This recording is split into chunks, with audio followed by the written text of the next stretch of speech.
持师尊师母两位老大人的大恩大德，老前人的五大牺牲，及前人点传师们的慈悲栽培，让后学呢今天有这个机会能够在这边报告后学的心得，以及两愿哈。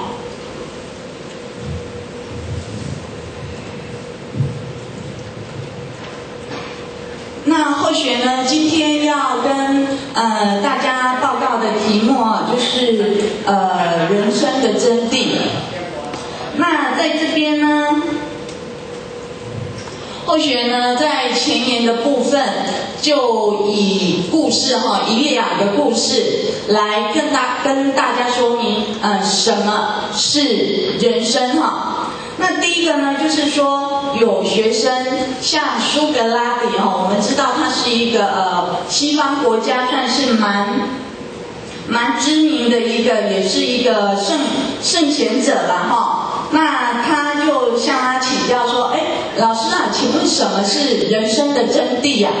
那苏格拉底呢，他也不直接解释苏格拉底他就把这些学生然后全部就带到一个果园的旁边。那带到果园旁边，他跟他们说你们呢等一下进去，然后每个人就顺着这一排的果树然后进去之后，每个人去摘一枚，就是摘一颗果实，是你认为说它是最大然后最好的一个果实那你们要记得就是说不许回头，然后不能够做第二次的选择这是那个苏格拉底，然后就这样跟他吩咐那学生呢，他们就这样出发了嘛。那出发之后在整个就是说穿过这一个果树林的这一个过程他们都非常认真的在选择那等他们呢达到这个果林的另一端的时候，发觉这个老师已经在那边就是等着他们了那老师就问他，你们都选到你们喜欢的果子了吗？结果每个学生你看我，我看你都没有人要说话。那老师就说，孩子怎么了？你们选到了吗？他就这样跟他问那结果就有一个学生就说了，老师可不可以再让我选择一次他说呢，当我走进这一个果林的时候我发现一个很大很好的果子可是这时候我心里面想说，后面应该还有更好的一个果子所以我就一直找。可是当我走到最后面的时候，我发觉说前面那一颗果实才是最大最好的。那当他说完呢，另外一个学生他就讲了，他说我刚好跟师兄相反，当我走进这一个果子的时候我就看到一颗很大很好的果子，我马上就把它摘下来了。可是当我把它摘下来之后，我发现说怎么我后面看到的每一颗都比它大了他说老师，我可不可以然后再去重拔一颗这样子结果当他们说完的时候，旁边的学生每一个人也都跟老师说，老师再让我们重新选择一次吧结果苏格拉底说，孩子们不行了其实这个就是人生这就是人生。人生呢是没有第二次的一个选择机会的我们出生到现在，从出生到现在，你或许叫陈淑茹，那就是陈淑茹然后出生在这个家庭，这是不能够去改变的啦那第二个呢，说第二个故事就是说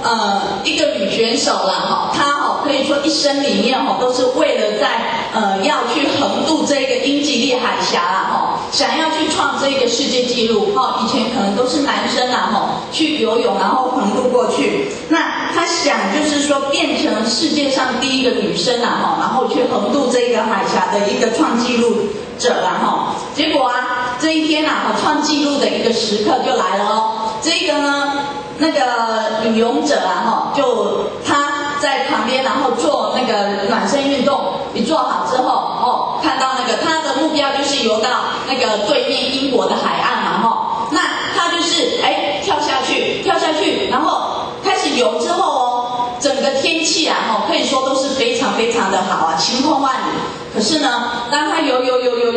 到快接近英国的时候啊，他就发觉说啊，怎么那个天色开始那个变暗了啊，前面就变成说一片的那个浓雾啊。那他就发觉说，哇，整个天气越来越冷，然后水温越来越低。他当时就是再怎么找，他就是找不到他的出路，找不到他的方向啊，所以他当时他就放弃了。那一放弃之后啊，就在那边漂浮嘛。然后啊，人家就是说，后来呢，就是那个救生艇，然后找到他的时候啊，他才发现说，原来啊，他距离这一个英国的海岸只有100公尺啊。那这时这一个那他就对着这一个媒体说，他说，如果我知道我距离这个海岸只有100公尺的话，我拼了命再怎么样，我一定要把它游过去。他当时对着媒体这样说，可是实际上早知道，就是不知道啊。如果说真的知道的话，每个人都可以游过这一个英吉利海峡了嘛，所以创纪录不是那么简单嘛，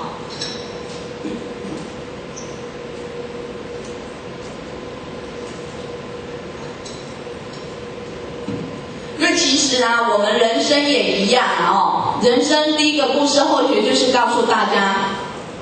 我们人一出生出来之后啦，事实上就是没有第二次选择啊。人生过了就过了，你的18岁永远只有一次，20岁永远只有一次啦那第二个就是说，人生也没有早知道，我们不要等到就是要临终的那一刻才来那边说，早知道我就好好的修道，早知道我就好好的度人，早知道我就好好孝顺我的父母，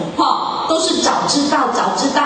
可是我们都已经要临终，我们都已经要死了，你早知道，我们也没办法回头再去做了啦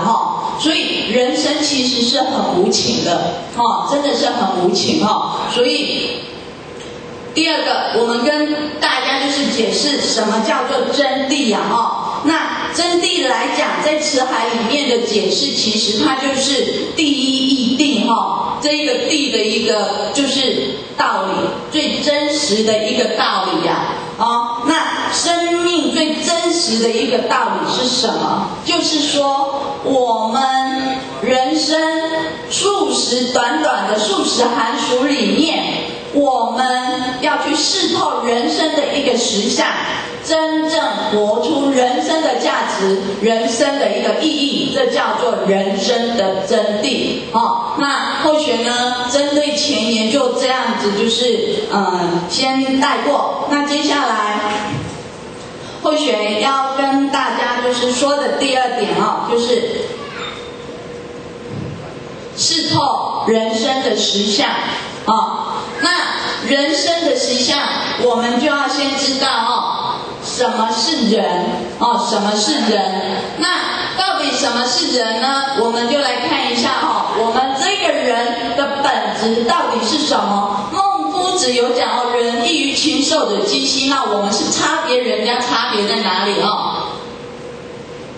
这一个图片图片档大家就是可以去看一下他这边就有讲这是杏林子当初一个作家杏林子他所写的一段文章。他说，科学家告诉我们所谓万物之灵，就是我们万物之灵嘛，说穿了，只不过是一堆物质而已。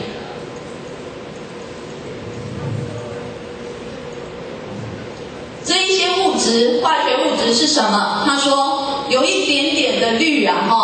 氯我们知道它就是可以像我们的漂白水，它的成分就是氯。那这些氯呢，可以做什么？给5个游泳池消毒。那有一点点的脂肪我们人都会胖嘛，那这一些脂肪可以干嘛？可以做10条肥皂。有一点点的磷就是说我们火柴啦，在点的时候是靠这一个磷来做一个媒介。那有一点点的磷可以做2万支的火柴，有一点点的铁可以做几只钉子那又有什么呢？有一点点的硫磺可以除去一头狗身上的跳蚤啊，有一点点的甘油可以爆炸一枚炮弹。除此之外，还有一些氮、一些水、一些钙、一些糖跟盐。这个就是组成这一些元素，这一些物质，就是组成我们这一个肉身、色身的一些主要元素了哈。那你看哦，其实动物也是由这一些东西所组成的。那如果说我们没有什么其他特殊的东西的话，事实上我们跟动物是一模一样的嘛，只是动物可能比较小只哦，它可能它要脂肪要做的一个肥皂做的比较少，铁定做的比较少哦，就差别在这里而已啊哈。可是呢，但是哦，他就说了，主啊，你一定在这些破铜烂铁之中，还添加了一些实验室找不到的一些特质，到底是什么特质呢？他说，在我们的一个脑波起伏当中，让我们能够去思考，能够去研究，能够源源不断的创作所以说我们能够去研读这一个经典，我们能够来这边听成全，我们能够去学习真理，去增加我们的一个智慧，这是一般动物跟不上我们的地方。然后呢，在血脉的跃动当中，可以爱，可以付出，可以拥抱整个世界这也是我们跟这一些禽兽，就是这一些动物不一样的地方基本上我们有这一个人生世大难得之内，我们得到这一个人生之后我们呢要好好的去善用，善用之后我们去度人，去成全，然后去付出，以及随着背业的吐纳不绝如缕的信心，屡弃屡起的勇气，顽强如铁的意志，死亡也不能剥夺的一个尊严，还有一颗温柔似莲花、坚如花岗岩的一个心就是说我们的心可以很柔软，像水一样如水之德，那也可以非常非常的一个坚定。只要我们有这一个毅力的话，什么事情只要我们愿意，就一定做得到那所以说，我们尊贵的地方，就是因为有上面那一些特质好，来。所以事实上我们的一个人的本质我们就是看出来了我们人如果说不能去运用我们那一些特质的话，如果只是那一些物质，那我们就是跟动物是差别不了多少的。所以我们要如何去善用这一些特质那我们就来看一下到底什么是人生是努力赚钱吗？还是说是追求享受那后学呢？前阵子就是说有一次后学刚好就是出国嘛，那同团就有一个女孩子，然后是台北的一个女生就是大家在那边吃饭的时候在那边闲聊嘛，她就说你吃素她就说我有一个朋友吃素，他之前就告诉我说呢，叫我一定要吃素这样子那这个女孩子呢，就是从大概高中毕业之后就没有工作然后就是毕业之后就让男朋友养也没有在做什么，她的生活就是可能逛街啦、买东西啦，也不做家事的啦学瑜伽，她的生活就是这样子，要不然就是出国玩后学那一次出国，她不知道已经出国3-4个国家了，专门就是在玩然后可能吃美食然后享受，非常的享受那人家就问她说，你怎么不吃素她说我这个人呢，生平最爱2个东西，第一个就是肉，那第二个呢就是皮草后学一听之后，天哪，皮草动物的那个毛皮有没有？然后说貂皮、大衣什么这些东西，后学一听，天哪，都是造业的东西耶不管是吃肉还是说皮草，都是杀生那我们知道嘛，我们修道之后我们就知道嘛，哎，在世间过得这么的一个享受，可是实际上过世之后啊，这一些冤欠，事实上是你看你讲人偌济人就是要叫你还偌济呢，所以基本上他这么的一个享受，人生是这么的一个享受啦可是事实上，可能他去思考一下，他活到现在，他最有价值的一个事情是什么？那万一说等到他在这一段时间，如果我们在这不止他啦，包括我们在这一段时间，好，如果不幸了我们遇到意外，突然就是死掉的时候，我们到底留下什么东西给我们的后代子孙可以去凭吊的？为什么人家就是观世音菩萨、佛陀、六祖这一些圣人先佛，他们去世之后，大家就这样的这一个信奉他们，然后就是这样子去遵循他们所留下来的一个真理。为什么？因为他们就是对这一些后代的众生们有留下一个东西嘛，那所以说这个就是他们活出的一个价值嘛。那如果说万一其实在座的各位大家都可以好好去省思一下万一今天无常一到，我们马上就是要面临这一个无常，明天就是可能马上就过世了。请问我们到底留下什么给后世子孙去凭吊、去肯定这一个人，到底有没有？那相信这是大家都要去思考的部分。如果说真的没有的话，那真的从今天这一刻开始，大家就赶快勇往直前，赶快往修道办道的一个路程赶快去走那如果说我们说努力赚钱这边就说到我们大家都知道郭台铭嘛，他是现在是我们台湾的首富可是他的生活可以讲说非常非常的忙碌啦，每天就是很早到了公司之后，很晚才下班，一下班之后电话是随时带着的啦因为人家必须随 call 随到嘛，就是找他都要去做决策就是了啦可是你看他赚了这么多的钱他的那个太太前阵子就是生病去世了嘛，照理说这么多钱，他可以就是散尽家财，然后就是去帮他老婆做好治疗，没办法无常一到真的说走就走，你赚了再多的钱，想要去帮他挽回这个生命，这是没办法的所以什么是人生？努力赚钱有用吗？追求享受有用吗？我们要记得人生如果没有好好的善用的话啦真的万般带不去，唯有业随身啦那第二个呢，我们来看一下什么叫做人生。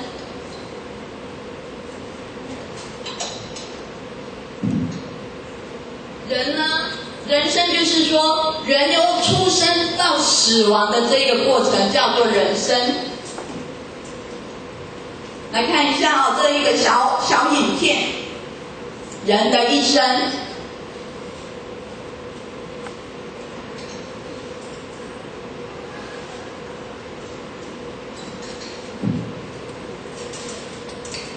这都是我们会经历的一个时期啦小婴儿的一个时期，慢慢变成2、3岁活泼的一个小女生，18岁的小女孩了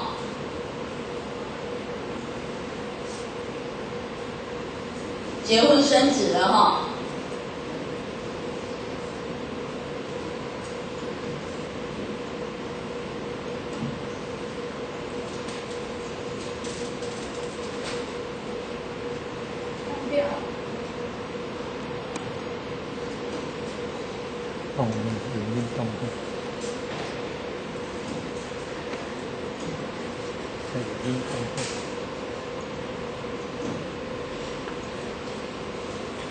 其实他这边就是指一个人生从他开始，就是说出生之后呢，然后慢慢从1岁、2岁、3岁到18岁的小女生，然后赶快就是长大成人。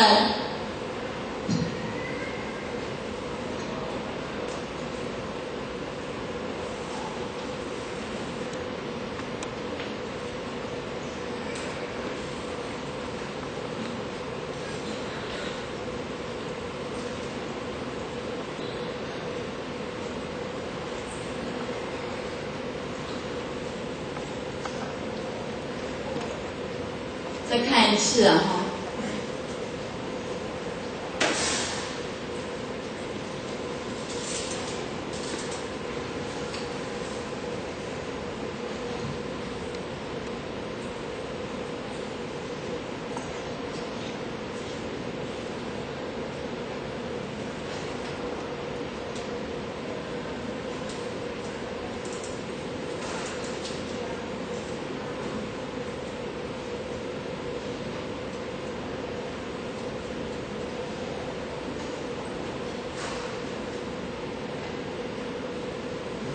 到这边都会听掉哈。这边来之后，他就是生完了小孩，然后小孩之后呢，他的小孩就慢慢长大了。长大之后，结果呢，到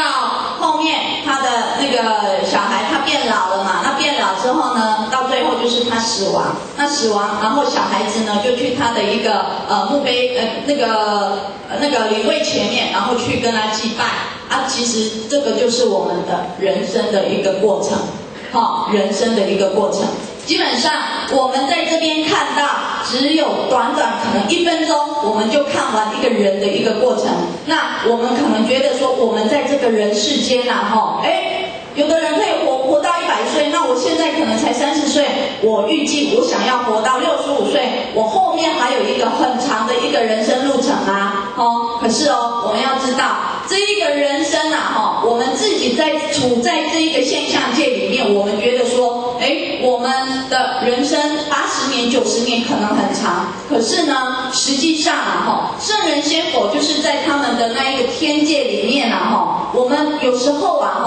就是，我们的一天，他们应该是说。他们的500年不过就是我们的，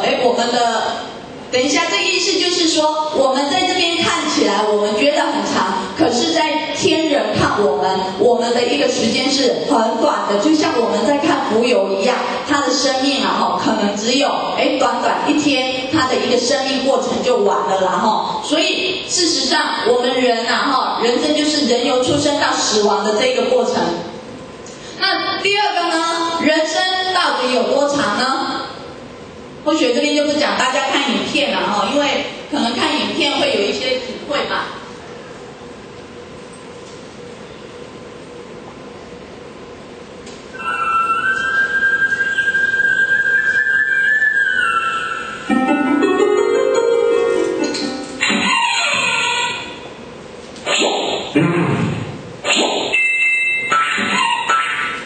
看到师父已经很早就去那边参禅打坐了，所以你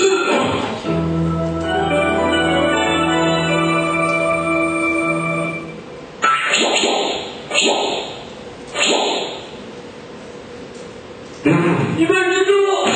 生究竟有多长呢？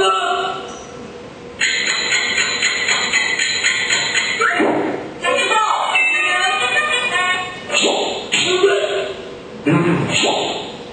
而且14年。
间，人生到底有多长？我们大家觉得说，像后学刚刚讲的，我现在才10岁，我现在才20岁，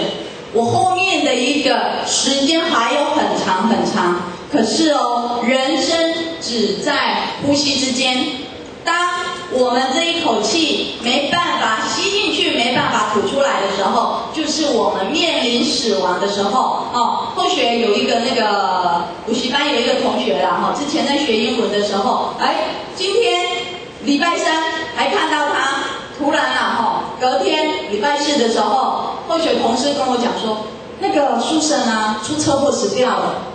我们大家都不敢相信这件事，你知道吗？怎么昨天还是活生生的人在那边，那就听说被一辆那个大拖车就这样子拖过去，要回转的时候这样拖过去，那人就死掉了。那有的同学甚至不相信，还期待着说，我今天来这边上课的时候，说不定他就会出现了。可是这是不可能的嘛，人生你哪时候要走，哪时候无常会来，这个都是我们没有办法去预料的事。所以如果说我们不去好好去创造出我们人生在世这短短数十年的一个寒暑的这个价值的话，那相信到最后都是带满着遗憾，然后就是带满遗憾死亡就是了。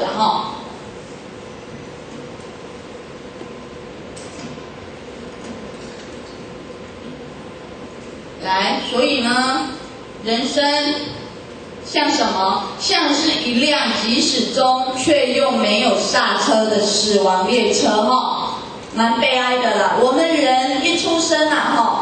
唯一的一个路啦，就是往死亡的一个目标去走，让我们连选择都没有选择。我们想说，可不可以不要死啊？不可能，没办法，只是时间的一个长短而已啊！所以说，人生一出生，事实上我们就是要面临死亡啊！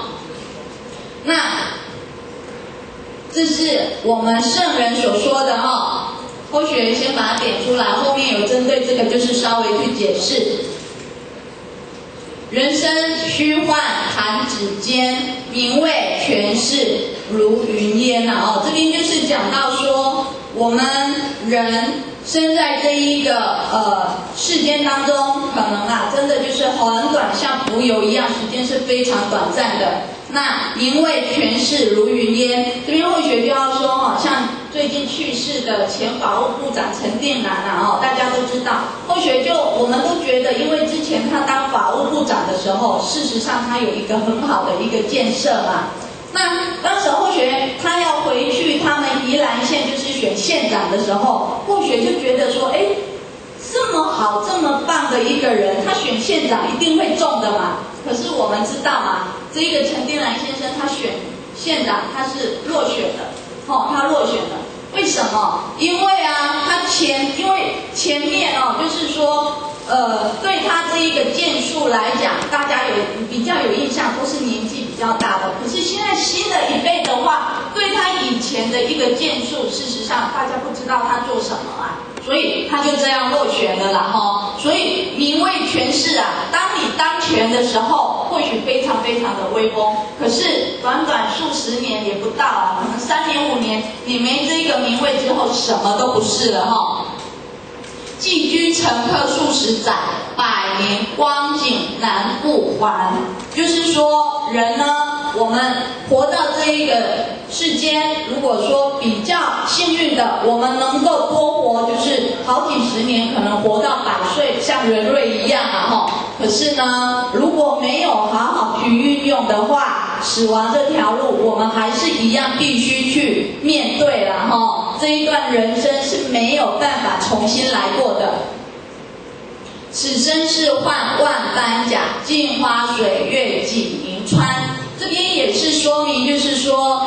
我们这一个肉身，事实上它就是4大假合所组成的。刚刚有看嘛，人的本质就是这一些氯氮脂肪所组成的那其实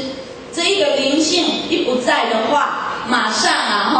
我们这一个肉身就没有用了所以就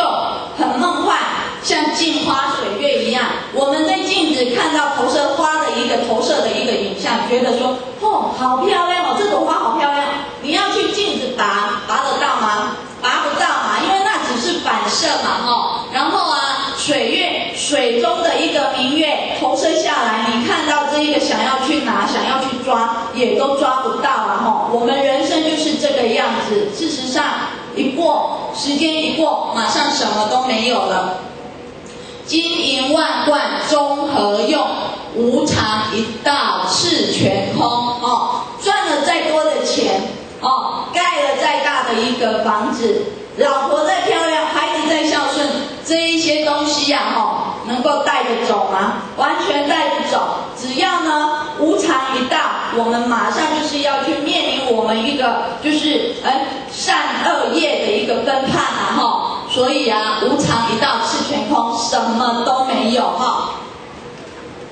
人生百年如棋局，悟者达本脱轮回。我们知道棋局啊，一个棋局一摆下去的话啦，什么角色都有。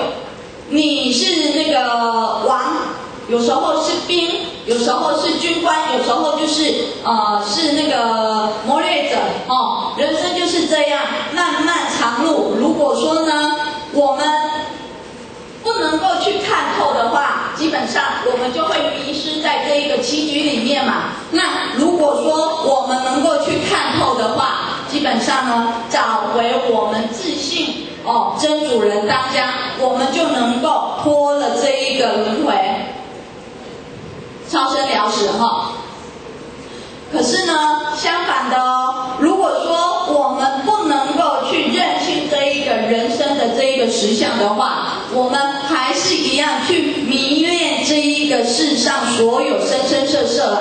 那我们的一个本性当然了就越来越黑暗了就像那个太阳被乌云盖起来一样。那我们的真主人就是会被越盖越厚，越盖越厚整个智慧都没有办法真正关照所以呢，生命如果没有应有的一个价值跟方向的话，那只不过是活着的事实而已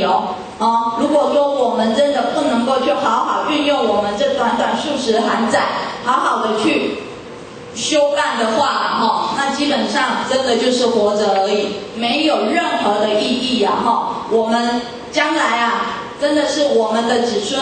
可能真的就只有3代，第4代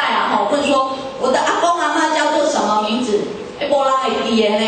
真正是没人会记的，那就真正是白活了啦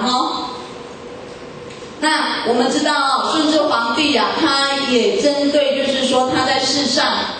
他的一个出家师，他说来时糊涂去时迷，空在人间走一回。因为来的时候到底为什么投生在这个世上，他也不知道那死的时候呢，模模糊糊的来人间一趟30-40年、40-50年，可是呢，活不出什么叫做真正的一个意义那到底说未曾生我，谁是我？生我之时，我是谁？这就是指我们还没有出生的时候，这一个本性那出生之后，我又叫做谁？我又是谁呢？那长大成人方是我，可是合眼朦胧又是谁？不如不来亦不去。来时欢喜，去时悲这边也是说到，如果说真的不能够去好好运用我们这个人生的话迷迷糊糊就这样过一生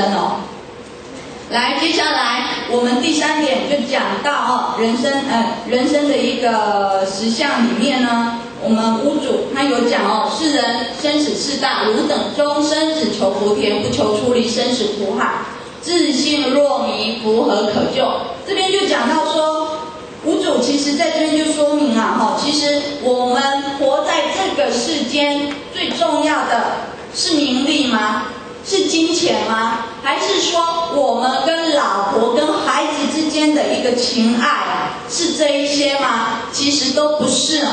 世人生死事大，生死的这一个问题其实才是我们在世间这一辈子从头到尾都要探讨的一个问题一个课题可是呢，一般人都没有去发掘这个人生实相，他们就是终日追求就是去布施啊，然后可能就是累积了一些福田啊、福报啊，可是事实上这些都不是究竟，没有办法去脱离这一个轮回了脱生死所以啊，如果说我们自信，如果自信若迷我们的自信如果一直就是这样迷妄迷昧的话我们有任何的一个福报对我们的自信都没有任何的一个用处，因为毕竟我们还是一样在四生六道里面受因果之累。我们欠人家就要还人家，我们吃人家就要让人家吃，永无止休就是这样子，很现实啊。人生就是我们就是一个因果循环之理所以我们要趁现在，就是我们学到好不容易把这一个事难变成事易真的好好去修办道达到自信清净无碍，我们才能够就是去了脱这一个生死轮回，而不再就只是修福去做这一些本末倒置的一个东西庄子也讲了庄夫子他说吾生也有涯，而知也无涯，以有涯随无涯殆矣这一句话的意思就是说，我们人在世，我们的生命是有限的，可是呢这个知识，这个名利，这个富贵是无限的不是说我们追求我赚了100万之后你就满足了没办法了那可能就是这一些东西是无限的，那我们要以我们这一些有限的这一个生命一直去追求这一些无限的东西那一定就是心力交瘁然后茫然失落，一定是这个样子，充满了烦恼那世尊呢，他在游这一个四城门的时候，他有感悟我们知道就是说，世尊他看到生老病死这一个四大实相之后他就是放弃他王子的身份，然后去出家。那他就是要出家，就是要解决找到解决人生实相的这一个方式嘛。那前面呢，他就以他的身体去找所以他一直在那边修苦性所以呢一直在那边参禅打坐，到最后结果他就是没有办法修苦性，最后差一点点饿死，到最后是一个牧羊女她用羊奶给他喝之后，他才能够维持生命，所以他才能够知道说事实上你要求得这个人生的实相，你要了脱生死这一些东西不是在身体上面，而是在我们的一个心性自信上面那第4点就是我们的一个人生是苦乐参半的，可是事实上是苦多于乐。为什么？我们不能说这世间都没有快乐，一定有快乐的事那我们的一个人生呢，就是不断的产生需要，然后跟满足比如说我需要这个水，人家水给我之后，我就得到满足了那需要呢，需要的产生是苦的，因为我们如果不知足的话，看到什么都想要，看到什么都想要看到人家开车子，自己骑摩托车，就觉得说我如果能够去买一辆车子有多好，然后自己住平房，看到人家住大房子，就觉得说我如果能够把我的家整修一下有多好看到人家这么年轻漂亮，我可不可以去买一些保养品有好多的一个需要那我们的需要如果能够被满足，你都得到这些东西了，基本上你当时是快乐的。可是呢，这个快乐是很短暂的可是我们要想到的，人生不如意十之八九，这句话不是没有道理的这句话就是说虽然你有这么多的一个需要你好想买房子你好想买车子问题就赚不到钱那赚不到钱，基本上你的痛苦，你的烦恼就生出来了所以这里我们呢，人生有8大苦，那这8大苦呢，是每个人都没有办法去避免的啦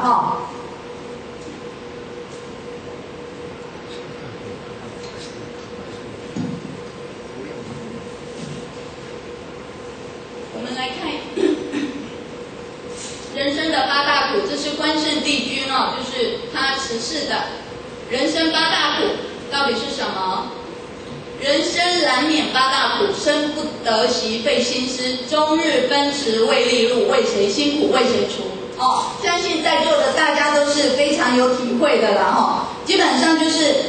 我们人生在这个世界上，就是为了这一个生活，每天就是上班下班，上班下班，就是要赚钱嘛。哦，那赚钱真的是一天呐，有8个小时。如果说有的人还要加班的话，可能一天10几个小时都是为了工作赚钱这件事在奔波。可是呢，为谁辛苦为谁嘛？这些东西到最后不是我们能够带走的啦哈。那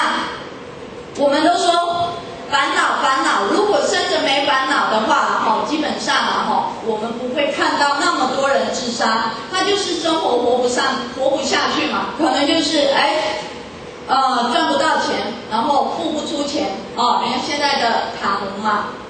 那学生呢，可能就是有的考试考得不如意的话，然后他就觉得说很难过很烦恼，这些都是我们生在这个人世间所要面临的一个苦啊接下来就是劳苦人老气衰智力失，手能看护苦孤独，两鬓如霜还骨瘦，一家之事难做主这边就是说到或许有朋友他就讲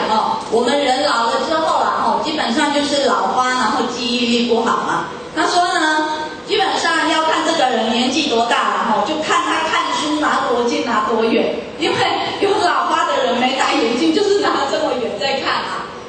一般就是比较年轻的，他可能就这样看就看懂了。所以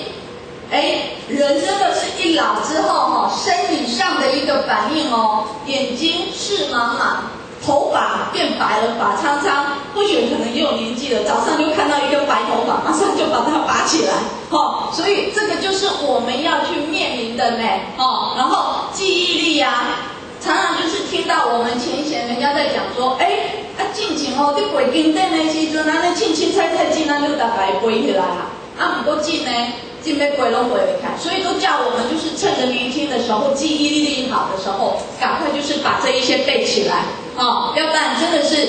年纪大了之后什么生理反应都出来了，手能看护苦孤独。这边是说如果没有被以现在的一个时代来讲，没有被送到养老院出去，你的就是我们的一个子女，可能就是说为了一个家庭，然后在那边奔波，也没有办法就是在陪伴就是我们老人家，所以通常就是一间房子到白天可能就只有一个老人家，然后在那边就是顾着这一间房子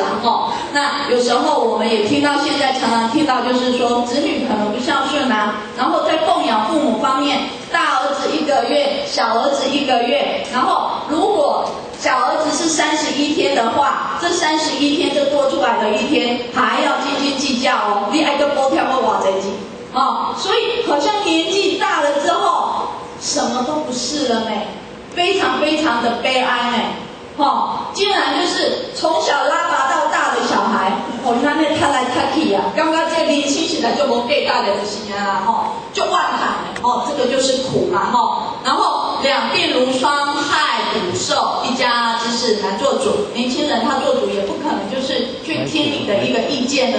这就是老之苦。病呢，疾病世间哪个无？四大假合如色图，有朝一日遭风雨，青红赤白尽模糊。这边就是说到说，我们可能没有大病痛的话，可是我们大家应该都有经历过头痛、牙齿痛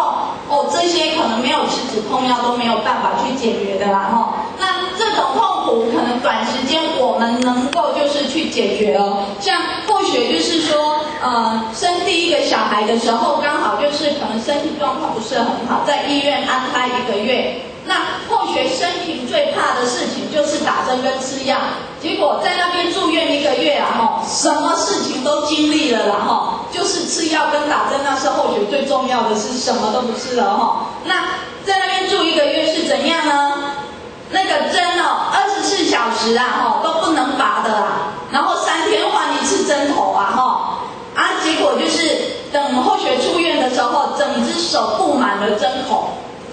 那吃药本来根本是连吞都吞不下去的，后来呢躺着也能够吞，以前是一粒一粒，然后到最后是一整包全部就这样吞下去啊那住在那边的时间是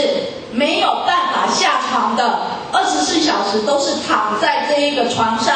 连要上厕所医生都叫后学用便盆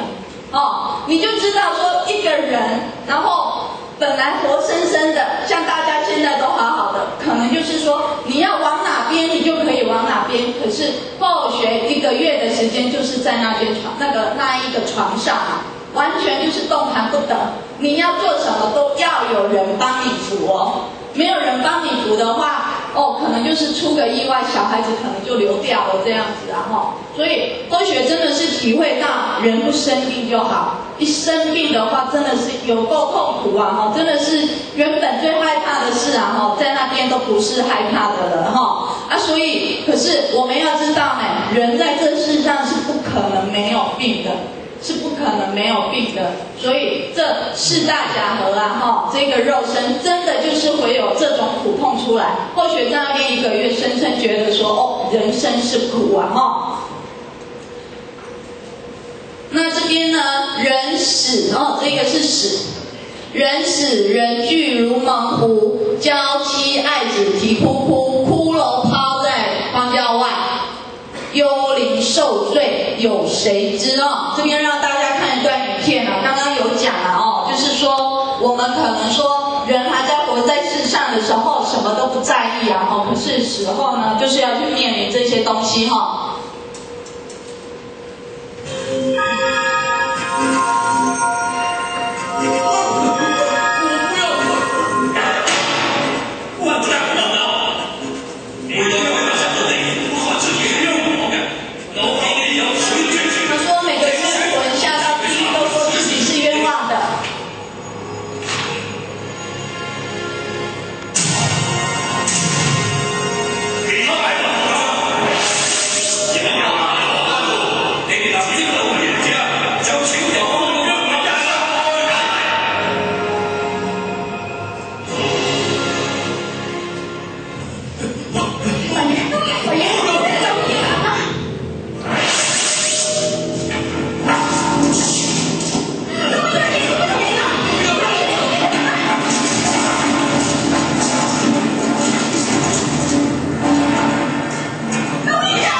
静静的8小时到24小时。好，非常的写实这个就是我们死后每个人要去面对的一个片段。只是说我们死后有善业跟恶业，可是呢，如果说我们恶业做得多的话，很抱歉，黑白无常，到时候我们可能真的要面对的就是刚刚那一幕嘛所以大家真的是好好做，好好修啦还没有面对的时候，会觉得说那没什么啦，真正面对要后悔都来不及然后呢，接下来就是求不得苦，心如痴，心不在焉，神若失，并非上天不作美，心中所欲命中无。这边呢，就是说到说个理想，然后我们很想去追求我们的一个美满幸福哦。可是呢，人生你追求再追求，事实上不是我们想要就得得到了哈。比如说我们要考试，想要考好的学校，偏偏呢就是考不上啊哦。要名利，要赚钱，可是就是赚不到啊。明明就是人家可以赚好几百万一个月，我们可能就是2、3万一个月嘛哈。所以呢，事实上，如果我们不能够去看透的话啦哈，看透说这一些东西呀，就是我们命中注定的嘛。你前世你有布施的话，这一些东西你这辈子你当然可以去赚这么多钱。可是上辈子可能没有去布施的话，这辈子我们就只能这样过了啦哈。命中如果说没有的话，我们一直想要去贪求，我们就会产生这一个求不得苦啊哈。来，接下来，生离异地相随苦，使别犹是岁甘苦。多少柔情多少泪，无情无欲乐自如哈。这边呢也是非常写实的，再让大家呢看一段影片。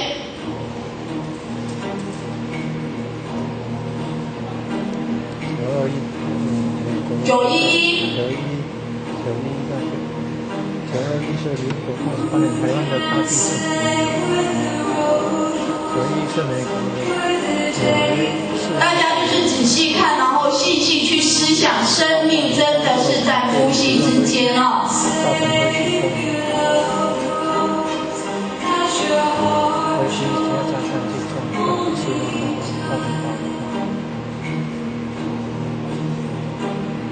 生离死别哈。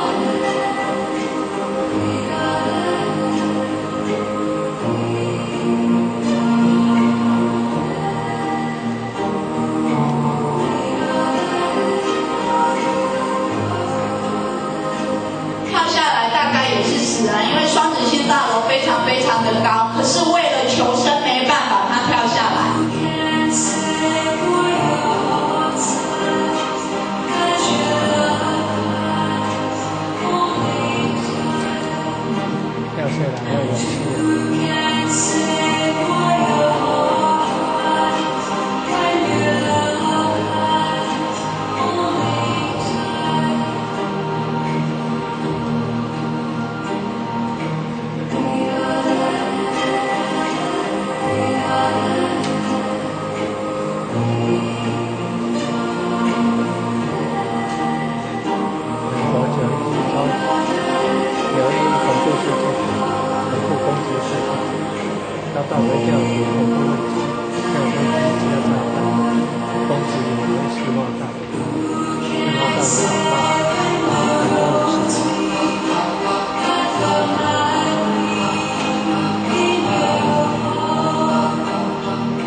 生老病死爱别离苦求不得苦，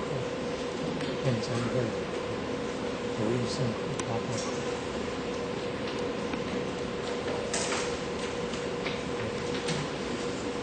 生老病死四大苦，还有八大苦，还有21苦，无厌苦。人生天地间，天罗地狱。那刚刚那一段影片也让大家实际上看一下生命事实上就是这么的无常。相信大家看影片比后学在那边说更多的话更有体会了2栋双子星大楼我们看起来事实上是非常的牢固谁知道这里面工作的可能有好几千人好几万人，今天还高兴的去上班，想说要把什么案子赶快就是交差要赚多少钱，哪知道才短数秒钟，一架飞机马上就冲进来了，然后我们大家也看到了嘛，就是崩掉了，然后有的人为了要逃生，那赶快就是也不管那里面是100多楼还是怎么样就跳下来。可是我们也知道这都是一样是要死一样就是跳下来太高，下面没有任何的一个求生设备的话，基本上他还是没有办法就是去活着所以我们不要想说无常不在我们身边离我们很远哪时候谁会知道会发生这种事情我们也是呢，我们今天快乐的出门，可是能够平安的回去吗？我们知道我们的一个冤欠到底这一个时机真的是一成熟之后，我们的冤欠就要来催讨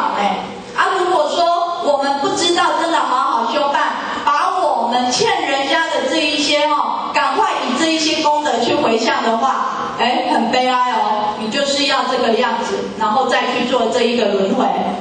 可是很好的就是人家说你在道中就不在劫中，在道中就不在劫中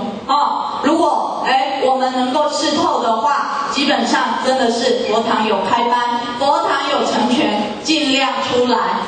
尽量出来。所以生离异地相悬苦虽然说还活着，可是双方如果说感情现在就是很浓密的时候他会觉得说可能一个在大陆一个台湾都觉得说这样子的相思苦是很痛苦的，死别犹如睡肝腑这边就像刚刚给大家看到的一个影片照片我们大家都不想死刚刚甚至皇帝也有讲我本不欲生，我本不欲死可是无常一来，我们不得不去面对不管是这个还是这个都不是我们所愿意的，那多少柔情多少泪我们如果说不能够在这一个人生的实相真正去视透，真正去解脱的话我们就是会有很多的一个烦恼跟苦痛所以无情无欲乐自如这是我们修道的一个目的，真正让我们能够达到自信清净、自信圆融，我们对世间一切的东西来，我们就是接受去，那即来即应就是了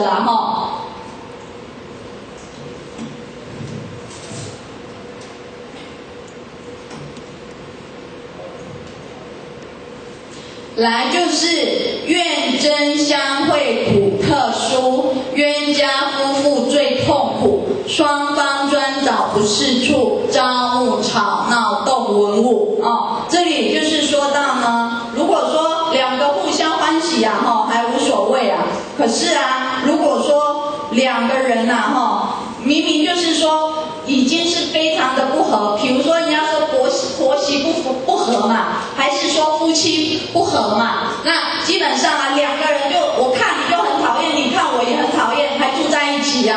结果呢冤家夫妇2个人怎么样一见就是要相骂就是甚至就是拿刀动武的现在很多社会版面我们都看得到那专找双方不是处嘛，就是好像对方都没有任何的一个优点，你就觉得说看到他就讨厌那2个人相处在一起的话，本上这也是非常非常的一个痛苦啊人家呢所说的冤家路窄，可是没办法，还是天天要见面遇到这种情况，人家说比在地狱受苦还要苦接下来五蕴甚苦，因贪图，食珍衣锦尚不足，放纵情欲无止境，精气神尽入山途。这边有讲到的一个五蕴甚苦，其实就是指我们的色受想行识这五蕴那这是什么意思呢？就是说色，我们人一看到东西之后呢，我们就会产生反应，那这个东西形形色色就会印在我们的一个头脑里面去扰乱我们的心所以什么叫做受？我们呢对看到，比如说我们看到这一个杯子，看到了之后，这个东西色已经产生反应在我们的脑海里面了。那我们又刚好这个杯子很漂亮，我好喜欢心里面呢就产生这一个受，就是对这一个形色产生反应，然后呢有了一个喜爱，有了一个厌恶的一个感觉，这个意念那想就是想说既然我这么喜欢这一个东西，我好想把它拿到手我好想拥有它这个就是想然后就是说想尽办法要去把它占取夺取，那讨厌的呢我们就想要把它给摒除然后行行就是既然很喜欢，那我就去做吧，我可能有钱我就把它买回来，有的人呢没钱又很喜欢，怎么样就把它偷回去这可能就是说五蕴甚苦基本上后学只是把它用在一个杯子上，很可能在我们的一个日常生活当中也常常都有这种事所以色受想行识不断的就是在我们的一个可能当下马上就是去产生这一些反应，这一些作用那这个识呢，色受想行识嘛，这个识就是说我们所做过的事情就是一定会留下痕迹，所以这一些事情呢就会留在我们的脑海中，变成一种识那这种识呢就是善恶啦，刚刚所讲的一个善恶如果善的基本上我们就是往好的一个地方去，那不善的我们就是往一个不好的地方。所以五阴如果说是知胜的话其实这一些形形色色都印在我们的一个脑海当中那为什么会有这一些东西？事实上就是说因为我们贪嘛，每个人都有这一个贪心嘛，吃都已经吃得不错了，就想说要吃得更好，然后呢穿衣服明明就有了，然后就会想说女生的那个衣服永远嫌不够总是觉得说我要出去没有衣服穿，然后可能还要再买然后都觉得说这一些东西不够，所以就一直产生这种我想要的这一种心理可是事实上我们知道放纵情欲这是没有止境的刚刚有讲嘛，庄夫子有讲就是我们人在这一个世界上，我们的生命是有限的，可是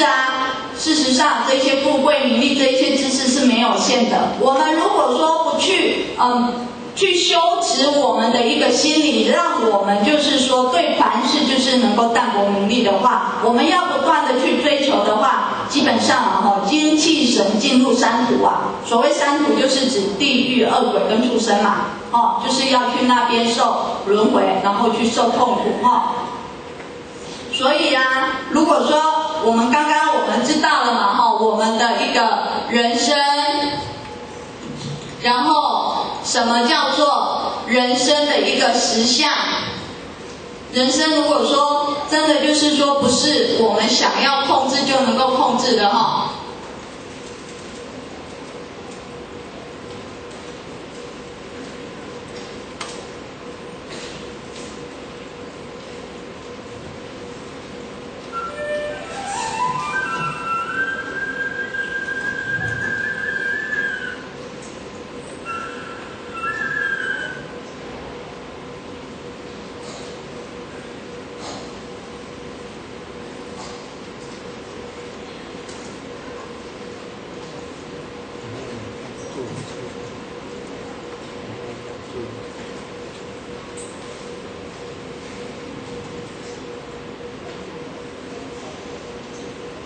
来第3点，那既然说人生就是这个样子，是这么的无常，这么的苦，这么的无奈的话，我们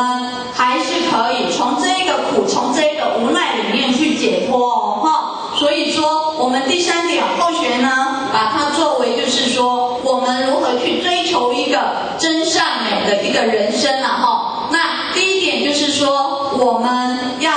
求真。那什么？他有讲哦，其实永恒就是真，有真呢才能达到这一个恒久性哦。那我们知道，其实这一点是在指我们的一个佛性啊，哈。我们世间任何一切东西都是有生灭的，我们看得到的哦，比如说这一个杯子，可能现在它好好的摆在这边，可是呢，可能时间到，无常到，它不小心被人家打破了，还是被人家丢掉了哦。那像这一个建筑的话，像刚刚我们看到，双子星大厦基本上是那么的一个牢固，可是啊，还是一样无常一到，2辆飞机这样一撞之后，什么也都没有了，有生必有灭，这是一个人生的一个定理啦哈。所以呢，我们《金刚经》也讲到哦，凡所有相，皆是虚妄。所以，唯一真正的东西就是我们这一个自性真主，那我们这一个真理哦，我们知道哦，我们这一个肉身啊，哈，事实上也是因为有这一个真主人当家啦，哈，我们的这个肉身才能够动。那我们这个肉身，可能这一个在这一个时间，就是说短短数十年过了之后，可是我们的自性是不灭的哦。它可能还是随着我们在世间所造的一切，然后去做一个升降，可是它就是不断的在那边就是生死轮回啊哈。我们的一个佛性，事实上它是不灭的哦，所以永恒就是真。那有真呢，才能够达到恒久性啊哈。就是在我们这个生命的假体里面哦，除了就是双眼，我们可以去洞察这个人世间的一切之外，我们每个人都还是有一盏心灯啊哈。可是呢，因为我们迷失太久了，我们这一盏心灯没有办法就是自动去点亮它们啊哈。所以我们要如何去找寻这个迷失已久的真我呢？我学这边跑掉了哈。第一个就是说，我们要认真做人啊哈，认真做人啊，认真做人，不要想说认真做人就是生小孩，不是啊哈。其实这边认真做人就是说，我们要找回我们这个赤子之心啊，我们真正的这一个真主人啊哈，然后以这一个真主人，然后去应试我们世间的一切事物啊哈，我们都真正要以这个真主人当家，认理归真啊哈，然后就是去实行，然后去做，不要让我们的一个习性做主啊。比如说我们的习性，我好喜欢唱歌哦，今天道场有班，我不要来道场参班，我要去唱歌哦。要不然就是说，今天有什么电视很好看，佛堂有班，我都不想出来哦。让我们的习性。这个假我喜欢什么，然后都顺着它，而不是让我们真正的一个真主人当家哦。我们的真主人到底什么是真主人？大家有时候当下的时候就去想说，圣人仙佛他会去做这件事吗？对我们这个性理有用的事情他会不做，然后去做这些对我们一个性理我们的自信没用的事吗？这个就是以真主人当家，做真人啊不要让我们的真主人去当习性的仆人啊。然后第二个呢，认真做事，做真事啊。什么叫做真事啊？事实上就是说，我们不计任何的一个酬劳，不像我们平常在这一个公司行号上班，就是一定要有钱的不是。我们呢代天宣化，然后代替上天，然后行圣事不管说是成全还是度人还是开荒，哪边有需要，真正的付出自己然后不是将我们的一个时间心力都投注在这个凡事上，然后想说要赚大钱啦，要追求这个名利权势，那享受上事实上，或许我们刚刚也看了很多的一个影片，我们知道名利权势这一些都不是究竟的东西，那一些东西是没有办法让我们超生了死的，它只会让我们不断的去造恶业那不断造恶业，我们将来就是要到地狱去受苦那这不是我们一个修道人应有的一个行为了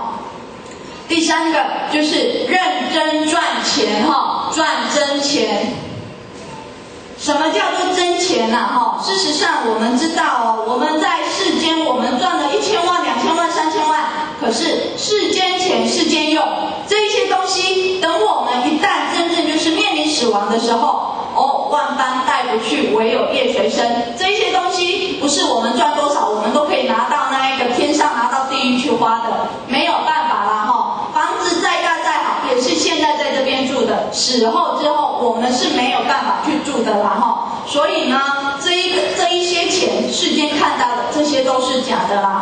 我们呢，唯一的一个真钱就是我们在世界上行功了愿，然后所积的这一个功德钱那真正看不到的钱才是多看不到的才是多那我们呢，行功了愿所赚到的这一些真钱都存在哪里？都存在我们上天的一个银行里面一分一毫上天都不会帮我们少记的所以呢，这也是真正我们以后就是说面临就是我们要死亡的时候真正能够用到的一个钱第4点呢，这边刚好就是跳掉了或许是作为认真读书，就是要读真书什么叫做真书事实上就是说我们在道场所吸收的一些真理、佛经、佛典那一些善知识给我们的这一些法理我们呢都要把它学起来，然后把我们的一个智慧，然后跟经验分享给人家这一些呢才真是真的书要不然看了之后没有把它用出来的话基本上还不知道自己是不是真的会啦所以呢，在这一个求真上面呢，或许呢就是先把它作为这几点那第二个求善，那这个善呢，这边有讲就是说纯真就是善，有善才能达到普遍性这边就是讲到其实我们要去恢复我们这个纯善无恶的这一个真面目，就是我们的良心我们大家去看一下我们每个人的一个脸上，事实上呢都有一个善痣善痣稍微比一下眉毛就是上面这2点嘛，那我们呢这个玄关是一个王字那鼻孔旁边这2个法令纹刚好下来就是那2撇玄关这边下来那2撇，然后一个口就是我们指我们的一个嘴巴，所以每个人的脸上事实上都有一个善痣的啦所以呢我们呢也非常幸运的，我们经我们的一个点传师将我们这个玄关窍给点开了，然后把我们的这个真如本性回归到这个至善地人家说玄关窍蓬莱宝，点开就是无价宝我们非常非常的幸运，我们今天知道我们的一个自信真主人住在哪里，可是呢我们要把它发挥到极致，真正用我们的一个良心去应试那在这里我们都知道人之初性本善是那个《三字经》里面所谈到的嘛就是说事实上我们的一个最初的一个本性良心它是最善良的那我们老师师尊老大人他也有讲，他说事实上呢仁者是无敌的，为善者最强为善者最强。他说只要呢我们能够有这一个爱心，没有不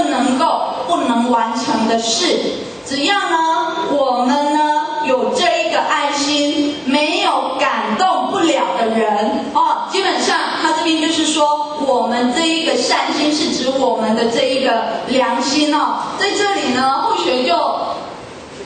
慧学呢说一下，就是我们德慧菩萨嘛，我们知道他三顺金莲哦，那当初呢，他就是说有度一个前贤哦，叫做郭太太的前贤。那基本上呢，这郭太太非常的会度人啊哈，可是呢，就因为说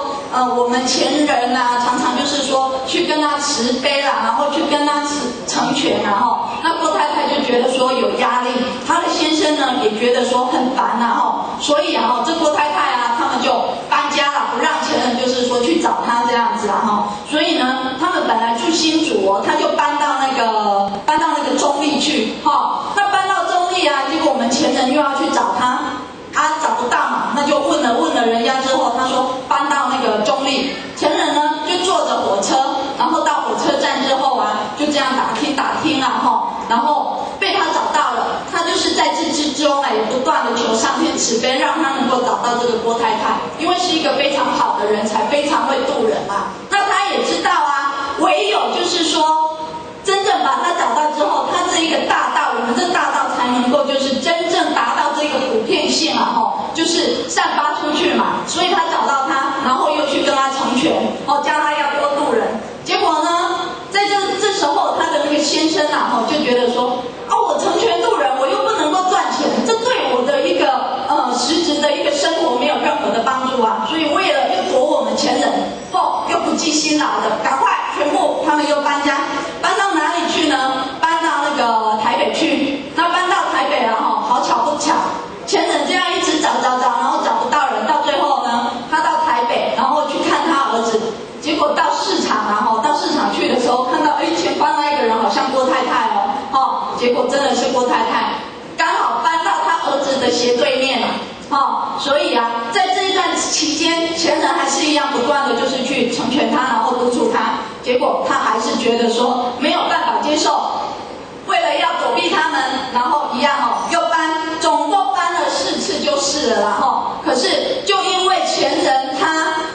真的是不辞辛劳，他是三寸金莲这样走啊然后到最后真的是搬了4次，最后一次他知道这个样子，他也不搬了啦。那就因为这样子，这郭太太她也是受我们那个前人的一个诚心感动啊。到最后，她真的又度了很多人，最后她度到一个王妈妈。那度了王妈妈之后，她又度了一个卢典禅师，然后度了一个周典禅师。那甚至他们的那个大道就在当时的一个台北啦甚至就是北投区就这样疯展起来。所以基本上就是说，我们只要这个善心够的话啦基本上不管是上天啦还是人，都是会让我们感动的只要说我们愿意真的去做，那去做就说到下面这一点求美，至善就是美，有美才能达到永久性。其实呢，这里就是指我们要以这个善心为本流露出我们这一个真心，把我们所真正知道的这一些东西，事实上就是去把它走出来，去把它做出来。不管是说修内圣还是修内王，我们知道内圣叫我们听很多的道理，看很多的经书，叫我们要改脾气，然后去毛病嘛。可是事实上，为什么我们没有改？那表示我们只有知道，我们没有去做。那叫我们成全度人，我们也没有去做所以如果说我们真的都不去做的话光说不练基本上这些都是假的。久了之后，甚至他也会觉得说讲师所讲的我都知道他也不来佛塔了，他没有办法真正达到这一个永久性所以呢，求美就是真正我们的内圣外王两者必须真正齐备之后，才能达到这一个圆美的一个完美的境地所以这边慧学真善美的那个人生就先说到这里，然后第4点结论，慧学就把它读一遍了就是说这是济公老师慈悲的，无论你的境遇顺或逆，还是必须要活出英雄的一个志气。无论呢你的岁月长或短，还是必须要活出生命的光辉。无论事业成或败，必须活出永恒的价值。无论地位高或低，必须活出伟大的奇迹。无论学问多或少，活出无限的智慧。那无论时运好或坏，必须活出人生的完美。无论你的未来会如何，还是必须好好的贡献自己，好好的做，好好的修。然后，无论往后日子怎么过，还是必须保持一颗真心，直到永远。好，这里呢，就是说我们的一个人生可能会遭遇到很多的一个挫折不顺利，可是事实上，我们都要把它排除，并且就是认真的去修持，改变自己的一个心性脾气毛病，然后认真的去成全道人，然后度人，然后办道事，然后到最后我们的一个人生才能够真正活出它的一个真谛，活出它的一个意义，也让我们的子女就是能够就是世世代代都能够记得我们，而不是只有3代好，那因为后学呢在整个报告当中可能有很多的一个不足，那再请大家多多的一个包涵。那讲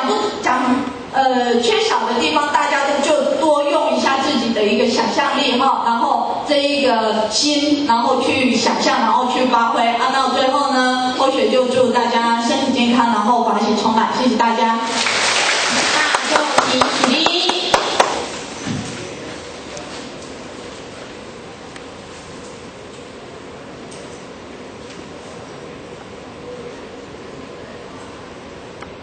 感谢讲师慈悲贤道鞠躬，坤道鞠躬。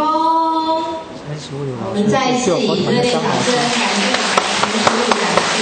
那接下来时间休息时间，我们休息到10点40分，请各位浅显提早入座。学界。